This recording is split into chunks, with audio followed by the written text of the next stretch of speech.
All right, and we're back for week 2. I just want to make sure that this is going live, and it looks like everything is working fine on Twitter on my end. So it looks like I'm just going to give that a retweet from the other account just to make sure. Welcome aboard, everybody. Glad to have Matt back after some discussions. I think Matt kind of is a co-host. I don't want to. You can say that if you want. That's a We could you say title. unofficial co-host. That's Yeah, fine. like because I realized and I had this conversation with Matt. I have 75 pages of notes and I can blow through them in 5 minutes if I'm by myself. And it's just the way my brain works. I think it's 25 minutes or 30 minutes. And then I've looked at the clock before and it's been 5. So it's kind of nice to have somebody to bounce things off of. And, if you have questions, I have questions. I think we learned the first episode that it's great to have that because you can just have a full conversation and let it flow. So with that, let's get into Vermont first. Okay. Because I want to start there, and then we'll obviously work our way through. We'll work our way to Towson, and then we'll go to our favorite game that I at least have circled on the schedule as a game that's a premier game for Syracuse. So obviously Syracuse wins. Let me just make sure I got the box score and everything all pulled up for everybody. I don't have it pulled up. There we go. 13-5. Syracuse outscored Vermont 6-1 in the first. And then I'll just say held on. I won't say dominated. That's the way that I'll phrase it for me. Mm-hmm. They got out so early. I think that last year's team probably could have held this lead. That's the way that I'll say it in the nicest way. Mm-hmm. There's a killer instinct thing that I want to get into more with the Towson side, but I think if they played a better team and they weren't up 6-1, like they did, I don't know how to say it because there's still questions with the defense. We saw a little bit from Jimmy here that the inexperience showed. That's how I'll phrase it. That's the easiest way. And as we'll talk about, Q Sports Talk on Twitch and on Twitter and also on YouTube also talked about that. Mm-hmm. But let's get right into Vermont first because I kind of want to talk about some things that you saw or maybe some question marks that you saw because there was a couple. And there's a major one that I have, but it's going to have to develop throughout the season. Yeah, sure. So Vermont, I had to go back and watch after the fact because I wasn't able to watch it live because we had other plans. Unfortunately, it was the only game this year that I'm not going to be able to go to that's here if it's home. Offensive wise, I think overall we looked good. Spallina cooked like he was in another world. That being said, I think looking at the offense in both games, both Friday and Monday, that one of the things that is a big question mark for me moving forward is production out of the second line. Mm-hmm. The Vermont game was better than Monday against Towson, which we'll get into that. But but the thing that I noticed that they did really well, and it's the spot where Joey thrives the most, is they were able to hang up the defenders at X, and then he could either dodge or wait and have that pinpoint pass to the guy to score. So he just was, like I said, on another whole level. One of the other biggest concerns from me for this game was faceoffs. Yep. Because Johnny struggled a little. And I have some overall thoughts on faceoffs that we'll get to later. And I think looking at this game as a whole, I think what happened is we got up, got comfortable, and Gary even said this in the post game for this game, but we got up, got comfortable, got a little sloppy, took the foot off the gas, and didn't just keep driving them. So so that was my biggest takeaway from this. I think the thing that I saw. Sorry. No, I think the thing that I was going to say is we talked about the killer instinct the first game, and I don't think I saw it. I'll just say it that way because, you're up by that much, and obviously Vermont's a better team. I'm not gonna act like Vermont's a slouch. Let's be fair. They're a D1 school. Everybody's a D1 school. They can play tough. there's a killer instinct theme. I hate to say it, that reared its head these past two games that give me a pause, especially with Towson. I'll just say it that way. Yeah, I just lost my thought. Shoot. Yeah.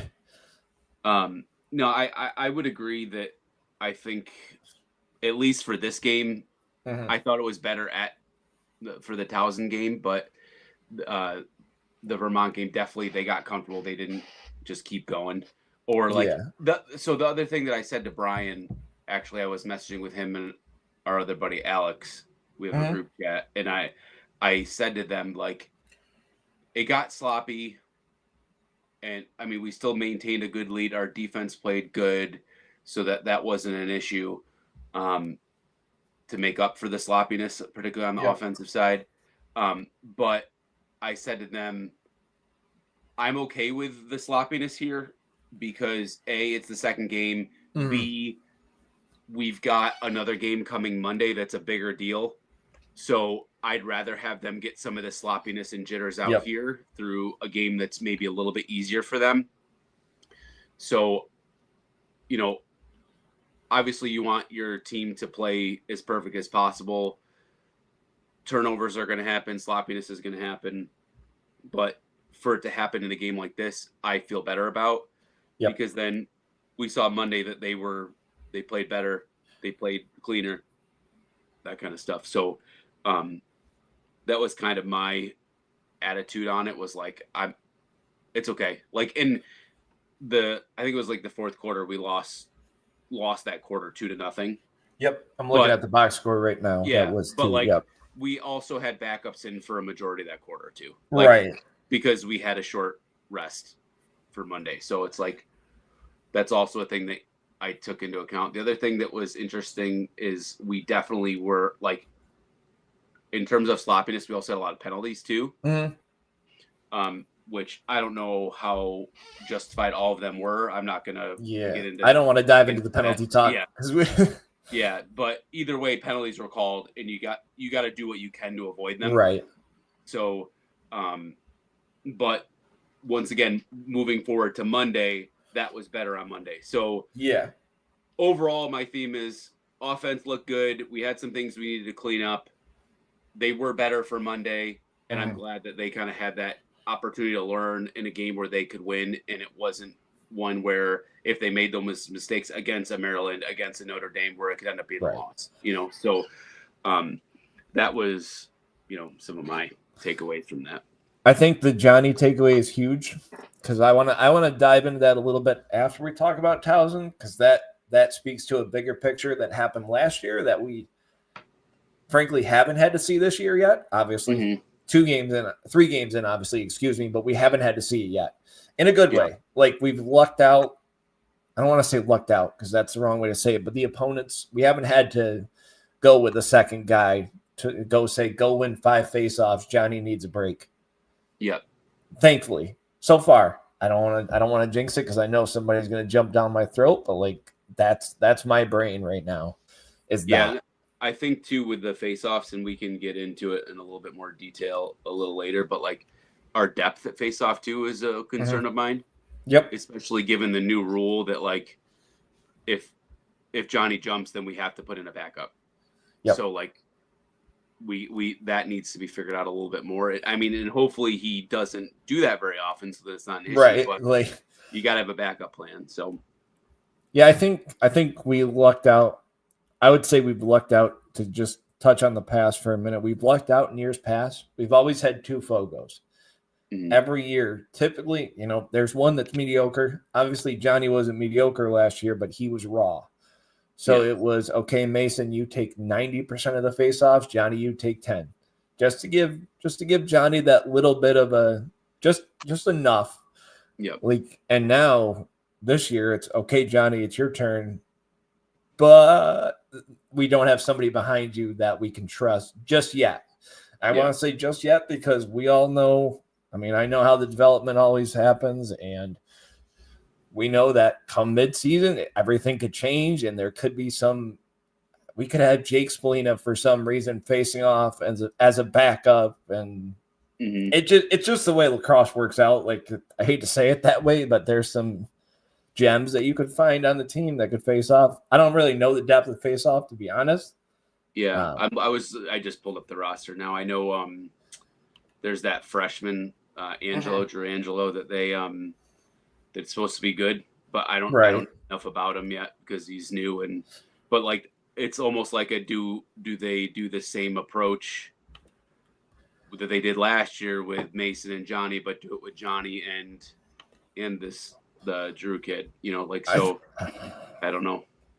I think if they were to do that, to be honest, I think we would have seen it already. And I hate to say it that way. We're only 3 games in, obviously, but like these are the games that you can get him those casual reps where you can say, here, take 10 face-offs against UVM. Take them now, because I don't necessarily want him coming in. Obviously, all freshmen are talented. All freshmen that get recruited to play face, we get that. I'm not saying he isn't talented. So I know somebody's going to jump down my throat and say he's talented. I know that. I don't want his first face-off coming against Maryland. That's all I'm going to say, something like that, because we both know the Marylands, the Dukes, the Notre Dames, they can reload face-off guys like crazy. They have backup face-off guys that have played. I don't want a freshman coming into that game being ice cold, hadn't faced off, and then you expect him to win 5 in a row, or you expect him to take 5 in a row, or however that works out. Because the new face-off rule does change things, because last year it would have been the perfect time for Syracuse, right? Mason pushes or Mason jumps. We're good. Johnny's got a face-off in him. Yeah. Yep. Let's touch on Towson, though, because to be honest, I hate to say it, but there's not a lot to say about Vermont. Because that was another game that we expected, right? So we expected Syracuse to win. The Towson game, I think we all had it as a closer game, and kind of as the first marker game where they can see what they do, see how they kind of if there's some turmoil, see how they work that out. I think we saw it a little bit in the first quarter, because at least I watched the replay and then I watched the highlights because I wasn't able to be there. And it looked like Jimmy didn't see the ball low at first. That was my first thing that I noticed. It looked like that was something about that. So Towson picked up. I'm surprised Towson didn't pick up on that. I know they did a little bit, but taking advantage of it fully. That there was definitely a couple that he should have had. Yeah. That didn't, but I think the thing that I keep trying to remind myself too is he maybe played 15 minutes last year, and so this is his 3rd real full game. Right. So I agree with that. And I talked about it the last episode. That's why I really like what like I said, I don't know if it was purposeful or not, but this whole kind of gradual build to higher level competition. Yep. Is good for a Jimmy, for the new guys on defense, for Johnny to get comfortable as the main guy, for face-off. So I don't think Jimmy has played bad in any game so far. Yeah, I don't think bad's the right way. He maybe should have had that. Yeah, the one where he had the save and it popped out too far, and then they smacked it in. That's one where we got to control the ball after the shot on that. But also they're not perfect, so it's mistakes are going to happen. It's all right. It didn't cost the game. It wasn't the overtime goal. So yeah. I think, to be honest, I think I'd have a whole different opinion on Jimmy if that's the overtime goal. I'll just be fair and blunt saying that if that's a game deciding goal rather than a goal that just a little blurb, to be honest, just a little blurb. I think the one thing we talked about it against Vermont, I saw a little bit of the killer instinct, a little bit. I didn't see it fully though. I wanted to just see them step on the throats and just put it away and just finish it. I know they finished it good. We're not saying they finished it bad. It's just I wanted more, I guess, because we saw the first game. We saw what the offense can do. Now, obviously, the defense is Towson plays a lot better defense. We all know that. I'm not disputing that at all because I'm sure the Towson people that randomly chime into this are going to be like, oh, our defense is good. I'm not saying their defense is bad. We saw the Syracuse offense the first couple weeks, and like it or not, they they made my expectations rise just from their performance. Yeah. And it was kind of similar to Vermont, but not as drastic in terms of like a little bit of a lull in the middle. Yeah. They overall played very well. There's Right. a little bit of a lull in the middle where it dips a little bit and then gets back up in the fourth quarter where we just slaughtered them. Like, Yeah. so I loved that they like brought it back up at the end and kind of put the nail in the coffin, which is great. This is a game where one of my biggest concerns out of it, and I mentioned it from the last game, is the second line. Yep. Midfield, which we will probably end up by the end of the year, barring any injuries or anything. We could have the best first line midfield in the country, which I already think we do. But so it's this. Honestly, our second line could probably start at a lot of other schools. Yeah, so I'm trying to be realistic about that. Yeah. But at the same time, I think the Towson game I'm looking, we had 2 goals. Yep. You know, and granted, your second line isn't going to be as productive as your first line, but you still also at the same time, I want to see a little bit more. Not that once again, I don't think they played bad by any means. Right. I think the progression of Jackson Birtwistle is I want to say question mark. I don't want to say it that way, but you have a kid who came in, right, and he produced a lot his first year. He's just kind of, for whatever reason, I don't want to say the coach is stunning him. I don't want to start that narrative, obviously, but for whatever reason, he has just been in his head, or whatever's been going on. I don't know what it is, because he seemed like a guy when he first came out of Syracuse and first played. I was like, okay, there's your goal scorer. There's the kid that can get it done every time, and just give it to him and let him drive and just get out of his way.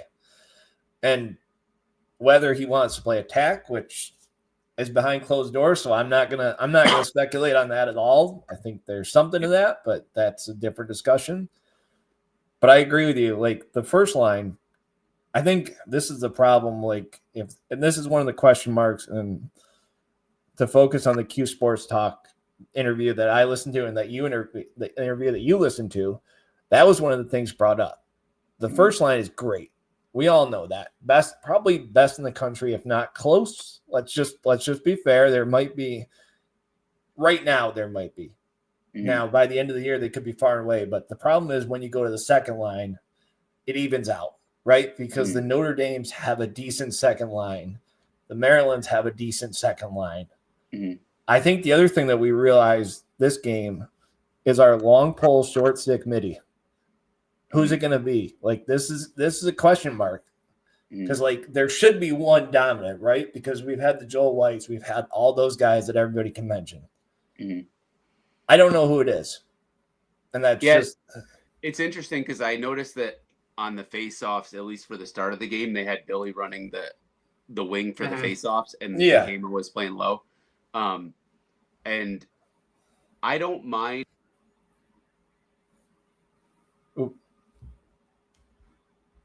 I lost you, Matt. You're muted on my end. Oh.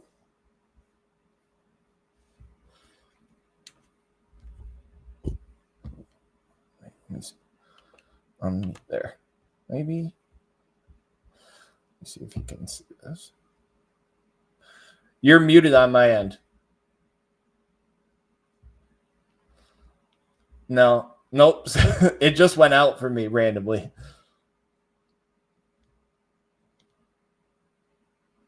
No, it's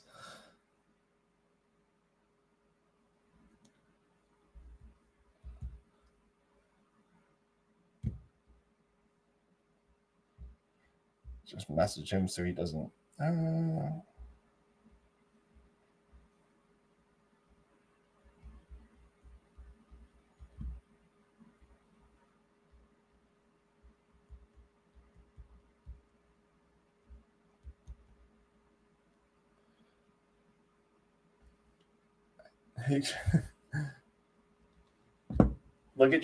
Look at your phone.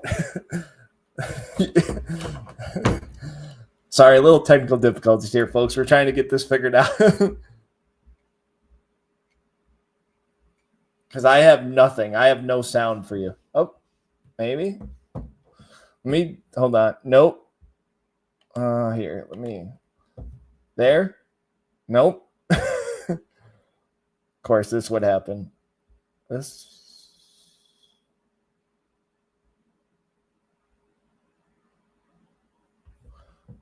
Okay.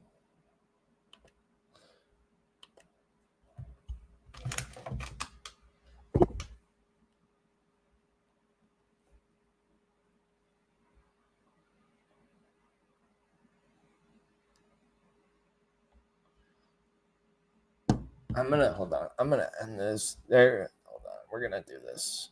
I'm gonna do this. Do this.